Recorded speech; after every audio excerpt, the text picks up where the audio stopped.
Have you been hearing that quiet voice? The one saying you're doing too much. The one you've been ignoring because you're ambitious, you're driven, and you don't want to let anyone down? In this episode, I talk with Lisa Cassidy, who spent 15 years building a successful consultant career at IBM before making an intentional decision to take what she calls a power pause. With 2 boys under 5 and a demanding career, Lisa was stretched too thin. And when the U.S. Surgeon General announced in 2024 that parents are at their wits' end, she finally felt permission to admit, this isn't sustainable. Lisa shares the financial preparation that made her pause possible, from choosing a small house in Maine to cutting Netflix and getting radically clear on money values with her husband. And here's what might surprise you. According to research, 1 in 3 working women will pause their careers in the next 2 years, and 90% will return. If you've ever wondered whether taking a break means losing your ambition, or if you're curious how to financially prepare for a power pause of your own, this conversation is for you. Welcome to Making Change with Your Money, a podcast that highlights the stories and strategies of women who experienced a big life transition and overcame challenges as they redefined financial success for themselves. Now here's your host, certified financial planner, Laura Rotter. Welcome, Lisa, to the Making Change with Your Money podcast. Thanks for the invitation. I'm delighted to be here. Going to start, as I always do, with the question, Lisa, what was money like in your family growing up? Laura, I had a humble childhood. I grew up in a small log cabin in Southern Maryland, very rural. Wow. And my family didn't really talk a lot about money, but I sensed that we had enough. Both my parents worked. My mom was a nurse at the local hospital. My father was a lawyer. And I felt privileged that money wasn't a stressor in my family. We didn't have a mortgage. We lived in my grandfather's home, and we didn't take elaborate vacations. And my parents really invested heavily in our education. So it sounds like from a young age, it was clear that education was important. How was that communicated when you were younger? Certainly, right, as you're older, it gets communicated if you know that you were going on to college, but was that communicated when you were younger as well? Yes, there was an expectation to do a good job in school, and making the choice to send my sister and me to a boarding school at the age of 14 was that first indication of we're taking this seriously, and my parents are sacrificing a lot to set us up for success in the future. So whereas I went to public school growing up, that was a very thoughtful and intentional choice in which put me on a path to then education being the foundation of my success. And I guess certainly both your parents being professionals, a lawyer, a nurse, it was communicated even before you went to boarding school that education helped them be where they were professionally. Yes. It was not an accident. I'm curious because I don't meet many people. Did you actually grow up with your grandparents, or it was their... Yes, they lived next door to us. And when my father got married and he was trying to figure out his direction, and this podcast is all about money. So he got married and he had just graduated law school. So he was figuring out his career and decided, I'm not going to take on a big mortgage. I'm going to ask my grandparents if I can move into their cabin in Maryland. And my grandparents very graciously said yes. Wow. In fact, they then built a house next door on the same land. So there were 2 houses right next door to each other, sharing one driveway. So I had a great relationship with my grandparents. Family and community has always been a value of ours. And I feel very lucky to now take my children. I have 2 boys ages 5 and 3, and we go down and visit there a lot. And you know how special that is to grow up near family. It's not something that you hear about much. And I have to acknowledge that I'm 11 Winslow Road is my address. My mother-in-law is 23 Winslow Road. I would used to joke that's why I worked full time. My sister-in-law is this direction, like I could borrow sugar from her, and she had 3 kids pretty similar in age to my 3 kids. So my kids grew up very close, carpooling to school together. And then one of my husband's cousins is also walking distance from us. And the other 4 cousins live in Massachusetts and are walking distance from each other and their parents. I know how valuable that was for my kids to grow up close with family and to be close with their grandparents.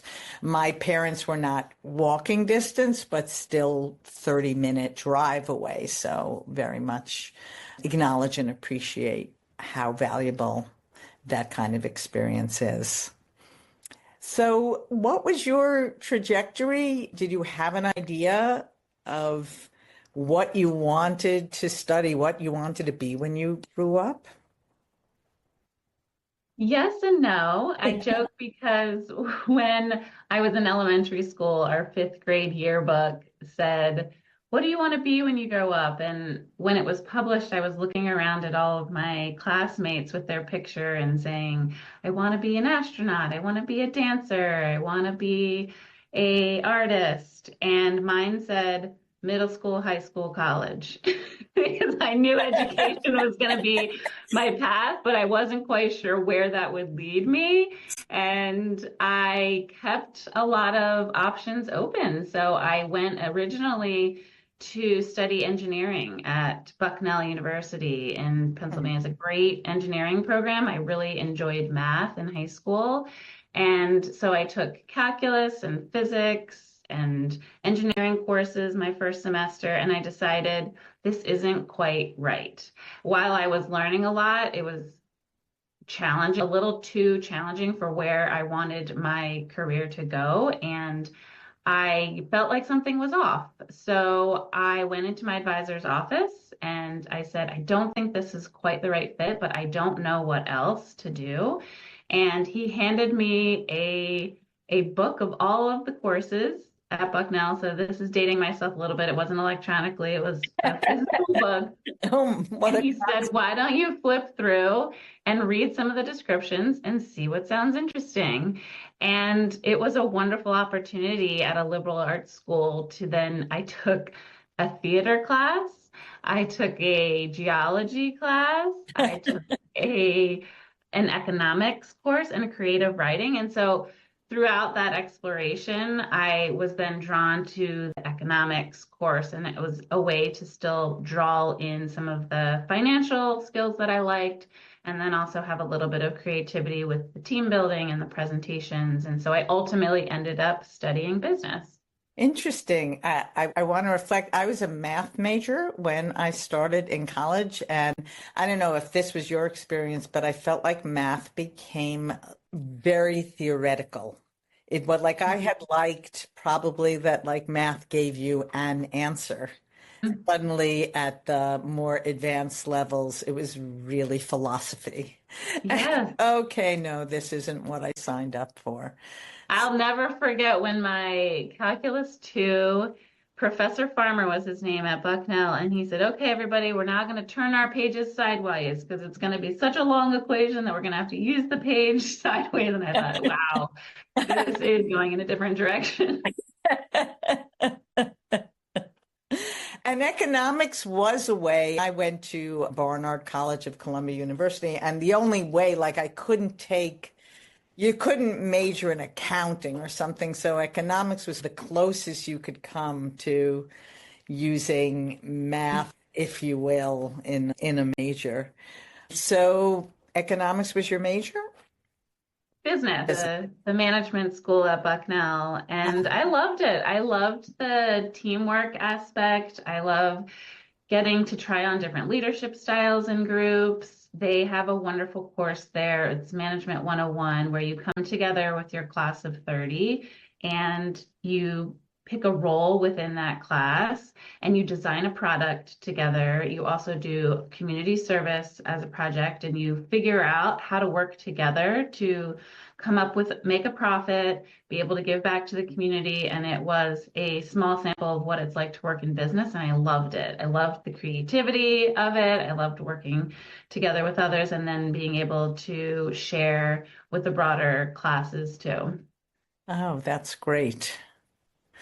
And so then when you graduated, I know that you had a long career with IBM. Was that immediately after graduation that you were? No, I worked in three different industries in three different cities upon graduation. So back to the theme of keeping my options open. I loved that I spent my 20s exploring, and I wouldn't have wanted it any other way. So my first job out of college was at the Please Touch Museum in Philadelphia, working in fundraising. They had a capital campaign, so I was using my business skills for that amazing project. And I was graciously given that offer from a Bucknell alum. So networking has always been a big part of how I've been able to find roles.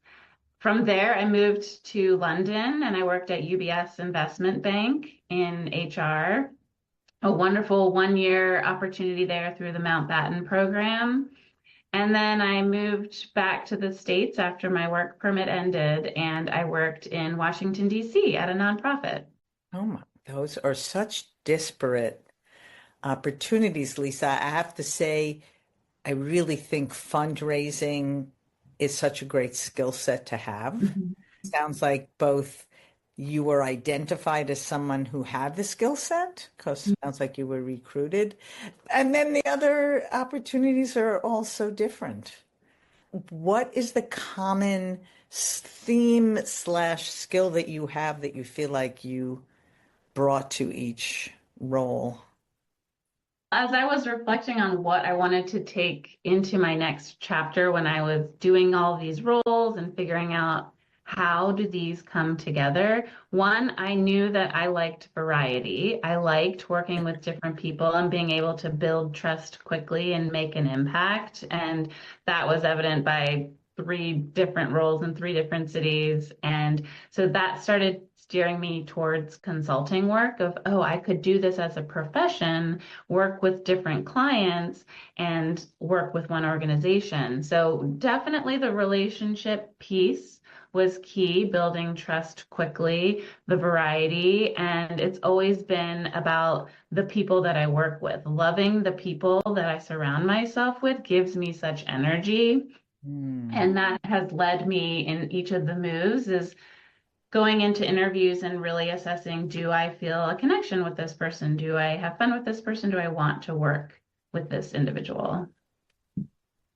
Such a good point that you're making, Lisa. I have watched people be tired, let's say, of the product they're working on within a larger company, and so choose to move teams based upon the product that sounds interesting, and then learning when the fit isn't correct that it's much more important to research the team and the individuals you'll be working with than the product. If you're bringing a certain skill or you're taking the same role within the next product, it's really your ultimate satisfaction and frankly professional growth is going to come from learning about the team members and how the team works than the actual product you're working on.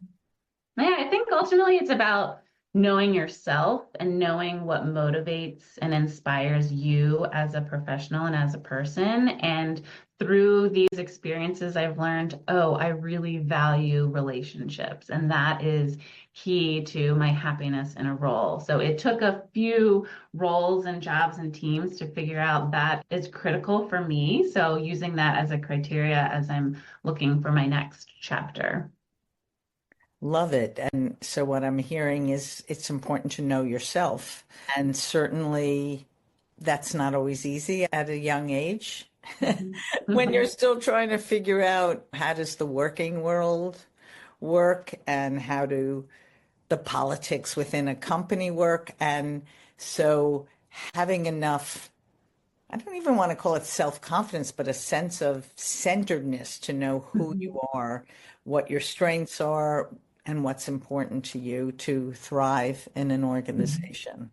So what happened after your last role that you just described? Yes, I made a intentional choice to go back to school. I went full time to my MBA at George Washington University. And again, incredibly privileged to have had that opportunity to step away from the workforce and do that full time and thrived in that environment. It's a smaller program, but in the heart of Washington, D.C. You were constantly having amazing guest speakers. I was able to travel internationally on programs to Vietnam and India. And some of my classmates from that time are still some of my best friends today. So you mentioned the privilege of being able to do it. Can you be more specific in how you both had the financial capability to step back from working as well as actually pay for the MBA? Because of the choices that my parents made, I was sharing how my dad didn't have a mortgage. We lived in a small home. We didn't take big fancy vacations. They provided me that opportunity and they saved and they were very generous with that. And my father had his law school provided by his father, so it was something that we've handed down through the generations. And I want to be able to do that for my children as well. So I'm very much a saver, as is my partner. And it is a family value of ours, education, and being able to set up the next generation for success. That's really beautiful. You are not the sum of your earnings. You are the sum of your yearnings. If you're ready to use wealth to create more freedom and flexibility, let's align your finances with what matters most. Together, we'll build a plan that balances your scarce resources of energy, time, and money, so you move forward with clarity, confidence, and less stress towards a life of true abundance. Learn more at www.trueabundanceadvisors.com and schedule a short conversation. So nice for your kids not only to know that college is paid for, and that in and of itself is a gift. So many don't receive that, but also to know that if they choose to go on to get an advanced degree, that you'll pay for that as well, which... That's the goal. We're still working. My kids are 5 and 3, so give me a little bit of time, Laura. Right, and no pressure on you or them.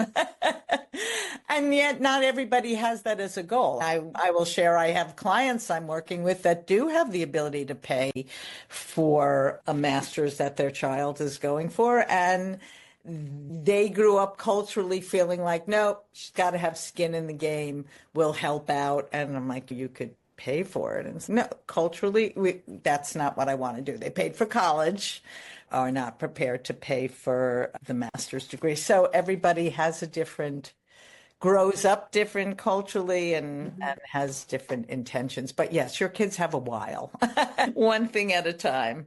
So you went for your MBA, you were in Washington. I guess you had been in Washington working for the nonprofit, is that correct? Interesting place to live. And then did you choose to stay in Washington? What did you do after you graduated? I did. I accepted a role at IBM in 2010. And again, through networking and relationships, there was a career fair at George Washington. I met one of my very first mentors, Maria Barrientos, who was on campus, and a GW alum herself who was working at IBM. And we started talking and developed a relationship with her advice to me in terms of how to submit my resume and the best way to put my profile forward. She really was instrumental in my interview process. And then I ultimately worked with her when I joined the organization and stayed there for 15 years. It was amazing. I didn't realize they had an office in Washington. I guess they probably have offices all over, but I Yes. headquarters Three. near me in Westchester County. Yes, the headquarters are in Armonk, and there are three offices in the Washington, D.C. area, one in Virginia and one in Maryland, and then downtown for D.C. And was your office supporting the federal government? Was there a reason for the geographic location other than good employees to hire? Yes, I was hired as a consultant and I supported projects at HUD and the VA, the Army, and I was a communications and organizational change specialist. Oh, please tell me more about that. Again, playing to your strengths of relationships and variety. It's very Yes, interesting. I loved the work at IBM. I have great things to say about the organization and the clients that I worked with. It was, again, such a privilege to be able to support them in some of the important work that they were doing for their clients. And each engagement was about 3 to 9 months. So I had the ability to quickly learn, develop relationships, and then take those skills to help another client as well. And again, it was all around communications and organizational change, being anytime the organizations were, whether it was implementing a new financial management system, whether it was rolling out a new purpose, culture, some of the more big picture items, they would hire IBM to support that change. So it sounds like quite a good role for you, given your strengths and your interests, and also hearing the term you're helping corporate clients or government clients in their transitions. Certainly want to make sure we get to talking about the transition that's taken place in your life and how you decided to make the change and how you're handling the change. Yes, I like to call this chapter my power pause. And I know this is not a visual medium, but I'm holding up the book right now. It's called The Power Pause by Neha Rush. This book came out this year. And when I saw this, I immediately identified with that title of the ability to take a pause and then come back stronger than ever. I had been feeling in this chapter of nearly 15 years at IBM and two small children that I needed time to catch my breath and to recenter myself. And it was interesting. I was listening to Neha do an interview recently, and she said 1 in 3 women who are currently working out of their house will pause their career in the next 2 years, and 90% will return. So if you look at the data, it is interesting that a lot of women are currently either deciding whether to leave, or she also said that 1 in 2 will downshift their career. So that's fewer hours or a less intense role. And so that really hit home for me is okay, there are options available. And yes, I'm ambitious and driven, and I can also take a moment to have that calm, collected time to then be able to re-enter the workforce stronger than ever. Lisa, can you share though what the catalyst was? Obviously, you mentioned the age of your children, but something tends to happen, can force our hand either emotionally or otherwise to get that decision to take a pause. I had been hearing a little voice saying you're doing too much, you are tired. And I was in a home with two young children, my husband also traveling internationally for work in a demanding role, and just feeling stretched too thin quite often. And I remember in 2024, when the US Surgeon General put out that statement around parents are at their wits' end, it finally gave me a little bit of relief of, okay, this, I'm not the only one experiencing this, and this is happening across the US. And so it was a very thoughtful and intentional decision that I made with the support of my network around me. I've been having conversations with my husband. I've been doing a lot of journaling, listening to podcasts, reading books. I also read a book by Jess Gallica called Leap. And hearing the stories of others gave me the confidence and the courage to take the leap. And it was scary, and certainly walking away from the stability and the paycheck and the comfort of a career that I'd built over 15 years was not something I took lightly. In fact, I took a leave of absence before I actually handed in my resignation. And I took that time to really make sure that this was the direction that I wanted to go. I wanted it to be a decision from a place of calm and to center myself. And so I took a leave of absence. I was able to have that space and time, and then I came back and submitted my resignation. Thanks. So you say your boys are 3 and 5 now, correct? Yes. So can you just place in a timeline? When did you resign? How old were they? Yes, it's still very new. I resigned in December. Oh, So wow.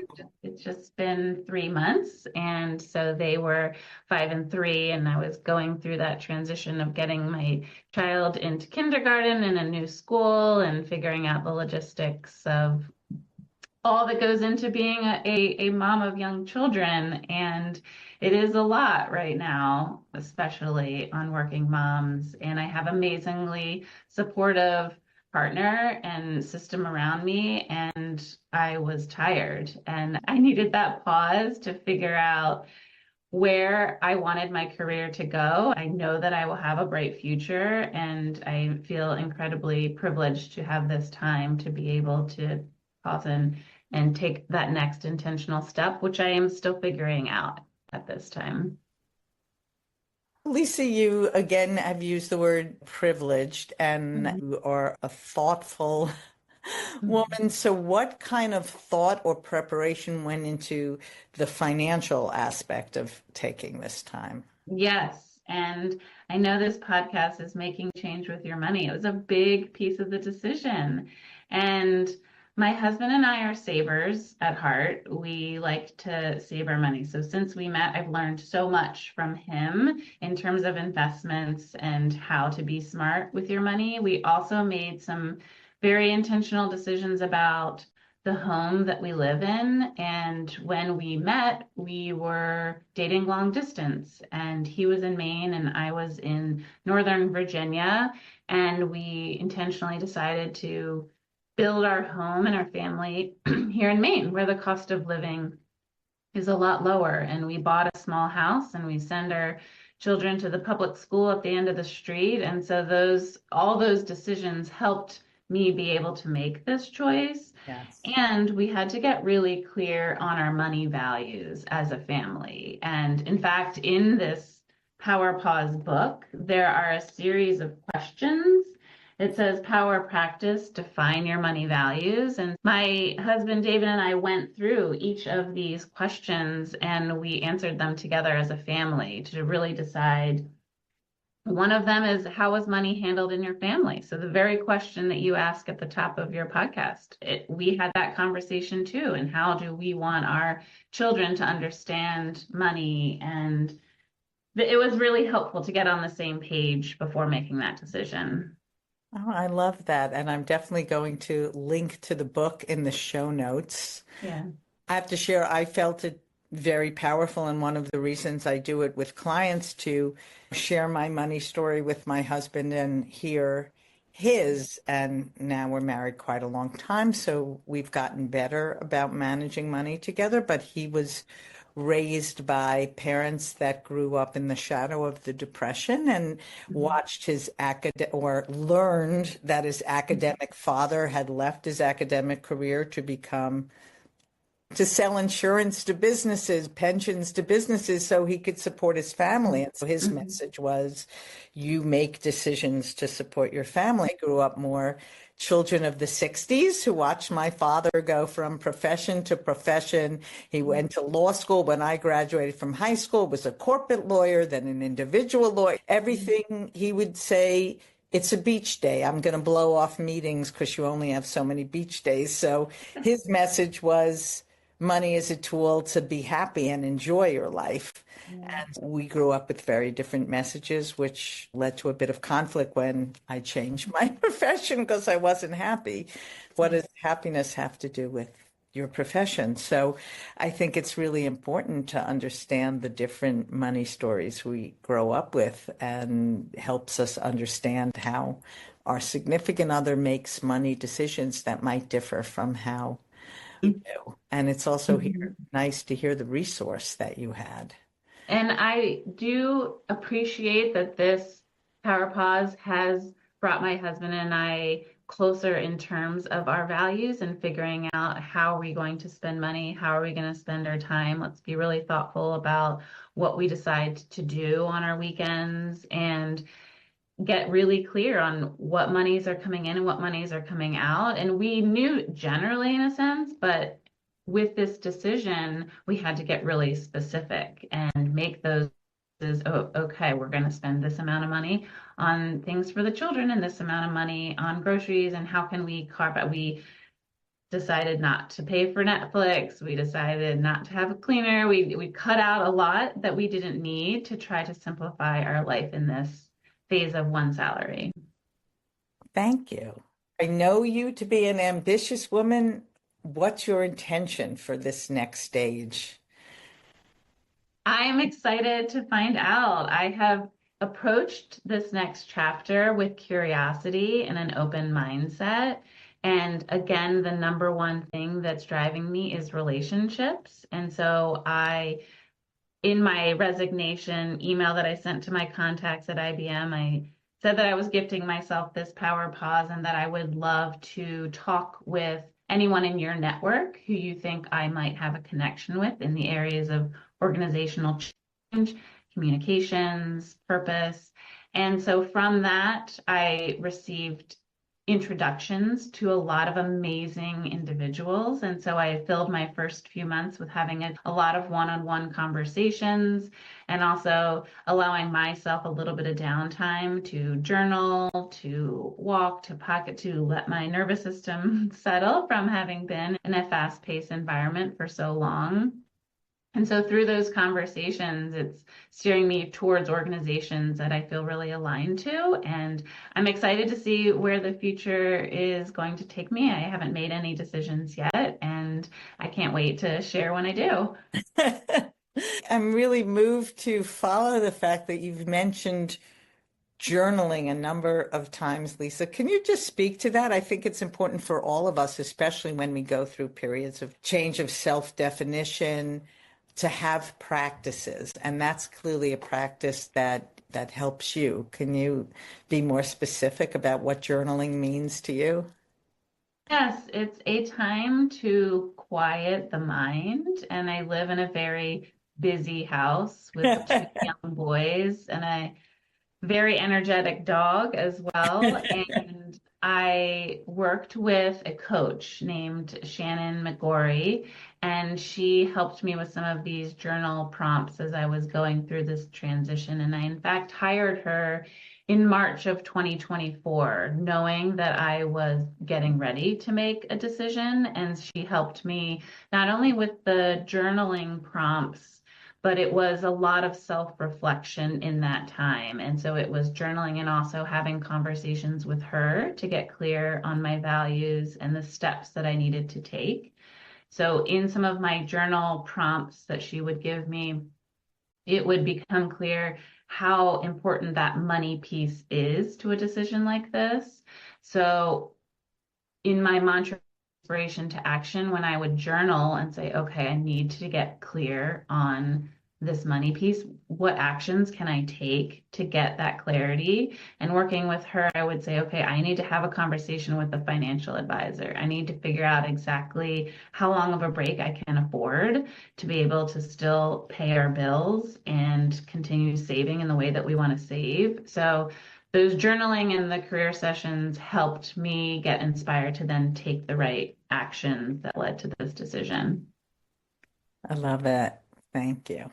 I do always like to ask as we get towards the end of our conversation, how your definition of success has shifted or is shifting, and perhaps even financial success. It's interesting you ask, because that's another question in the Power Pause that I've talked to David about. And One of the things that we've talked about that's really hit home to me is success is having the ability to choose how you spend your time. And that has certainly been true as I made this decision to stop working full time. And money is a piece that gives you that ability. And by buying a small home and being able to live off of one salary, it gives us the choice to be able to have one person's career take a pause in this moment. So I consider myself extremely grateful to have that ability to choose how I spend my time. Beautiful. And I often point out that people are so aware of money being a scarce resource. And of course it is. We have to make decisions about how to spend it, but so is time and so is energy. And so, frankly, I've heard recently talent. Like you have talent, how do you want to spend that talent, if you will? And as I've gotten older, time abundance has become as important to me, if not more than money abundance. Again, I realize I'm saying that from a privileged position. And I certainly think, as you've done, Lisa, defining your values helps you make the choices. I always like to give my clients a value test. It's online, helps you come up with your top 4. I'm curious what yours are. I keep up here that mine are spirituality, family, meaningful work, play, and health. And it's up on my wall, so I remind myself of it. I love it. We have one in common, that's family. I assumed family was a big That is number one for me. Family, friends is also a big value for me, and fun. So a lot of that is aligned with what you've been describing. In fact, I was just listening to a podcast by Susie Welch, and she has a fabulous Becoming You values exercise, and she really drives into the nuances of values, and there's some incredible work there that she's doing if any of your listeners are interested in diving more into that values-based work. Oh, so I will also link to Susie Welch's podcast and maybe look for that episode. So as we're coming to the end, Lisa, is there something in particular, since you're in the middle of it? And frankly, to me, obviously I'm not inside your head. You're more Zen than I would expect someone with a 3 and a 5-year-old in the middle of a life transition to be. Maybe it's living in Maine. Maybe it's the journaling, but anything you'd like to share about this moment in your life that you feel would be helpful to others? Yeah, the main takeaway that I would love to share with your listeners is there is power in taking a pause. In today's society, we are really driven towards productivity, and that was certainly true in corporate America. And decoupling myself from the productivity of corporate America and knowing that taking care of yourself is productive in a way, and that you can have power in a pause, and it is such a gift. Beautiful. Thank you so much for being my guest. Thank you so much for having me, Laura. I've loved this conversation. Thanks for listening to Making Change with Your Money. Certified financial planner Laura Rotter specializes in helping people just like you organize, clarify, and invest their money in order to support a life of purpose and meaning. Go to www.trueabundanceadvisors.com/workbook for a free resource to help you on your journey.